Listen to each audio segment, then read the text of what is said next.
Olá, bem-vindos, bem-vindas, bem-vindes à disciplina de Sistemas de Informação e Saúde. Meu nome é Bruna Venturini, eu sou enfermeira, mestre e doutoranda em Epidemiologia pela Universidade Federal de Pelotas.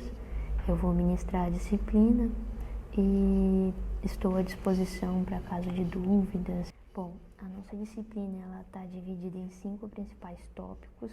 Primeiro vamos falar sobre a história dos sistemas de informação em saúde no mundo e no Brasil. Depois vamos falar sobre sistemas de informação em saúde, conceitos e os principais sistemas de informação em saúde. No terceiro tópico vamos falar sobre a utilidade dos sistemas de informação em saúde e seus principais desafios. No quarto tópico nós vamos falar um pouco mais sobre vigilância de violência e acidentes, mais vigilância de violência do que acidentes, devido ao curto espaço de tempo, e também já teve uma disciplina sobre. No quinto tópico nós vamos colocar em prática o nosso conhecimento adquirido, vamos praticar um pouco mais e por isso que eu chamei de laboratório. Então, antes de iniciar o primeiro tópico ali de história dos sistemas de informação, eu preciso falar para vocês que informação é poder. Eu sempre falo isso em diferentes aulas que eu dou, em diferentes contextos. Por quê? Porque a informação, o dado, ele é muito importante na implantação e implementação de políticas públicas, mas mais que isso, ele é importante no monitoramento e na avaliação da política pública, ou ele é importante para mostrar, para identificar iniquidades, ou identificar grupos de risco ou grupos prioritários. Então, a informação é poder. Falando um pouco sobre a história dos sistemas de informação em saúde no mundo, vou falar de um contexto mais geral de sistemas de informação. Eu vou pincelar algumas coisas e por que eu vou começar a aula com a história e não com os conceitos ou com os significados de sistemas de informação. Eu sempre digo que os conceitos eles são construções históricas, políticas e sociais, e para você entender o significado ou o conceito é importante analisar essa história, essa construção histórica, política, social de determinada temática, certo? Então eu dividi a história dos sistemas de informação em saúde no mundo pela divisão histórica, Idade Antiga, que é dividida em pré-história e antiguidade, Idade Média, Idade Moderna e Idade Contemporânea. Então, ali na pré-história, na Idade Antiga, na pré-história, nós temos os registros de informações, de dados em desenhos nas cavernas, há esse registro. E na Antiguidade, diversos autores relatam ali a invenção da escrita. Isso foi um pontapé inicial para a troca de informações entre determinados povos. Na Idade Média é um período marcado por epidemias e a Igreja Católica ela detinha o poder das informações e também passou a ser a principal responsável na prestação de cuidados. E a gente vê ali o início da criação das instituições como os hospitais.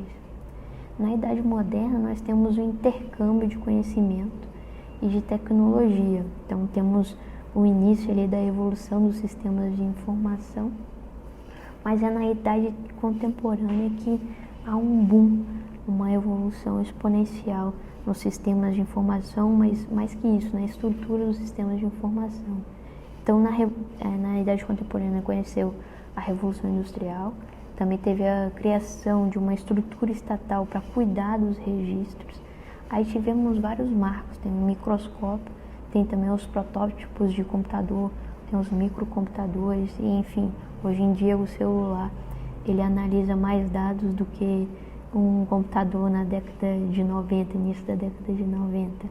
Temos a corrida espacial e armamentista, e assim temos a evolução dos sistemas de informação. Então, na Idade Antiga, como falado anteriormente, na pré-história, os dados, as informações eram registrados em forma de desenhos, em cavernas, chamados como pictogramas. Isso era registrado em paredes, vasos, enfim, em rochas. Na antiguidade, a gente já tem registro da realização dos primeiros censos, principalmente ali em impérios. Os romanos, eles realizaram os censos, mas com o objetivo de quantificar o número de homens em idade militar, mulheres em idade fértil, número de pessoas como chefe de família. Então era esse o objetivo. Na Mesopotâmia, a gente observa o princípio da escrita. Então a invenção da escrita já é registrada na Mesopotâmia, ali 4.000 a.C. Na Idade Antiga, a gente tem uma figura importante, que é o Hipócrates, principalmente na transição da Idade Antiga para a Idade Média. E o Hipócrates, ele introduz o registro médico no Ocidente, né? Principalmente o registro de sinais e sintomas. No texto Diários, Águas e Lugares, é perceptível ali a transição da teoria mágico-religiosa para a miasmática, onde o conceito de saúde e doença ele se relaciona com o ambiente, o meio físico. Então, há um abandono da concepção mágico-religiosa, porém, essa teoria ela retorna, né? Ele muitas vezes era descrente dessa teoria miasmática. Houve um enrijecimento, né, quanto a essa transição. Só que nesse texto já dá para ver presença de análises epidemiológicas, ou seja, a transformação do dado em informação, onde mostra que o padrão de adoecimento da tuberculose era mais frequente na faixa etária de 18 a 35 anos. Bom, na Idade Média nós temos o declínio do conhecimento hipocrático, ou seja, o declínio da teoria e volta da teoria mágico-religiosa pelo texto de Medicina Praecepta Salubérrima, onde nesse texto, nesses registros, era presente um símbolo em triângulo, né, onde as pessoas usavam em forma de colar esse triângulo escrito abracadabra. Alguns desses símbolos, né, que eram utilizados antigamente. E a Idade Média é um período de epidemias, é um período marcado por epidemias, principalmente peste de Justiniano, peste bubônica, enfim, lepra. E a teoria mágico-religiosa ela não se sustentava, elas eram ineficazes para explicar as doenças, ou até mesmo eram ineficazes para o tratamento da doença e dos enfermos. Então, começa aí o surgimento dos hospitais, onde a Igreja Católica ficou como a principal responsável na prestação de cuidados dos doentes. Então, a origem dos hospitais é marcada ali na Idade Média, e aí criaram-se asilos e leprosários, que não eram instituições de assistência de cuidados, era uma instituição de segregação, de separação, de exclusão das pessoas, onde um enfermo ele aguardava sua morte. Ele era isolado da sociedade e ele era um lugar que a pessoa aguardava para morrer. E aí temos a Idade Moderna, que é um período marcado por grandes navegações, intercâmbio ali da Europa com um novo mundo para eles, né? E na Idade Moderna também temos marcado o Concílio de Trento, que tornou obrigatório os registros eclesiásticos de batismo, casamento, em parte da Europa, principalmente nos países ali, Espanha, Inglaterra, França, Suécia, Finlândia e Dinamarca. Em 1662, John Grande ele examinou os registros paroquiais de batismo e assim se deu um dos primeiros estudos sobre estatística vital em Londres. Em 1663, Harley organizou e sistematizou as tabelas de mortalidade. E na transição da Idade Moderna para a Idade Contemporânea, há também uma transição da instituição hospitalar, de um lugar para morrer, como um lugar para terapêutica, ou seja, um lugar para o cuidado, para assistência. Isso é identificado num texto do Foucault, que é o capítulo O Nascimento do Hospital, da Microfísica do Poder, onde que Foucault relata o surgimento do hospital como unidade terapêutica, ali a partir do século XVIII. Então deixa de ser um lugar de segregação, de separação e de espera para morrer e passa a ser um lugar para tratamento, para tentativa de cura e para organização das informações e dos registros. Então isso só acontece ali na transição da Idade Moderna para a Idade Contemporânea. Na Idade Contemporânea, a Idade Contemporânea é marcada por épocas de reformas sociais importantes, Revolução Industrial, e também é marcada pelo conflito dos registros de nascimentos e óbitos pela Igreja Católica, e aí cria a Lei de Registros Paroquiais em 1812. Também é marcada pelo interesse em examinar questões relacionadas às condições de vida, mortalidade infantil, fecundidade, alfabetização, questões sociais e questões de saúde mais aprofundadas. E nas ciências sociais podemos destacar algumas figuras importantes, como Auguste Comte, Marx, Durkheim, Weber. Na epidemiologia nós temos o grande Pierre Louis, William Farr, John Snow, aqui no Brasil Oswaldo Cruz. Temos outra lei de registro de nascimento e óbito que mostra ali a importância da informação e o quanto que havia uma divergência e o quanto que isso era importante para o Estado, né? A partir dessa lei criou o Escritório Geral de Registro em 1837 e William Farr foi um dos profissionais a desenvolver o Departamento de Estatísticas Médicas em Londres, que foi de suma importância para os estudos do John Snow, que foi o pioneiro da epidemiologia moderna. Então, os avanços dos mapas e dos registros de estatísticas vitais do William Farr, o John Snow pôde identificar ali as mortes por cólera na epidemiologia da doença em 1840, lá na Inglaterra.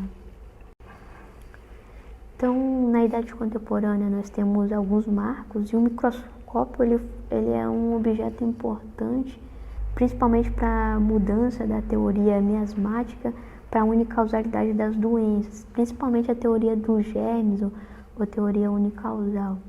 Então, essa revolução científica ela foi impulsionada pela microbiologia e dá para perceber um aumento do registro de informações laboratoriais nessa época, né?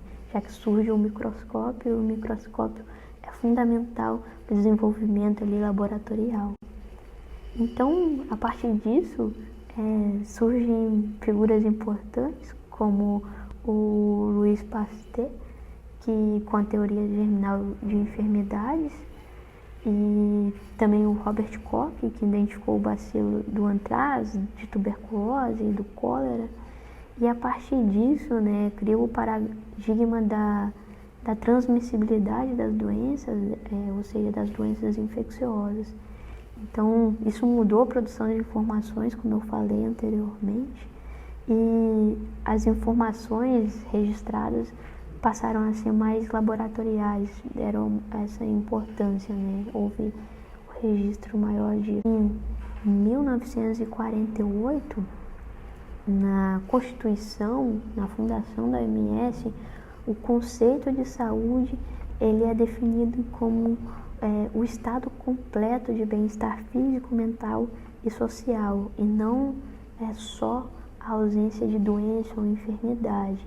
Isso foi de suma importância para a concepção mais ampliada de saúde, e aí surge também na década de 70 os determinantes sociais de saúde, né, o início dos determinantes sociais da saúde, os princípios, que também são usados na epidemiologia social, mas que também mudam a perspectiva de registro de informação, onde entende saúde não só a ausência de doença, como muito mais que isso. E aí, há uma ata em 78, nós observamos os princípios dos determinantes sociais de saúde, por mais que não existia o termo, mas dá para ver ali os princípios. E em Ottawa, em 86, ocorre a primeira Conferência Internacional sobre Promoção de Saúde. E em 2005, tem a criação da Comissão sobre Determinantes Sociais da Saúde da OMS. Então, ali no final da década de 70 até final da década de 80, início dos anos 2000, a gente começa a observar essa mudança dos conceitos de saúde, do que é saúde. E aí no fim do século XIX e início do século XX, nós temos a invenção das máquinas registradoras, onde aprimorou a coleta e o registro. E na Segunda Guerra Mundial, Guerra Fria, nós observamos a corrida armamentista, a corrida espacial, e isso desenvolve as tecnologias e principalmente a área da informática. O computador é um primeiro precursor ali na década de 1930. Isso da década de 90 e final do século 20, nós temos o desenvolvimento de sistemas informatizados em saúde, e isso é impulsionado, é evoluído com a evolução da informática e de toda a tecnologia. Então, por hoje era isso, pela aula 1 era isso. Muito obrigada pela atenção e nos vemos na aula 2.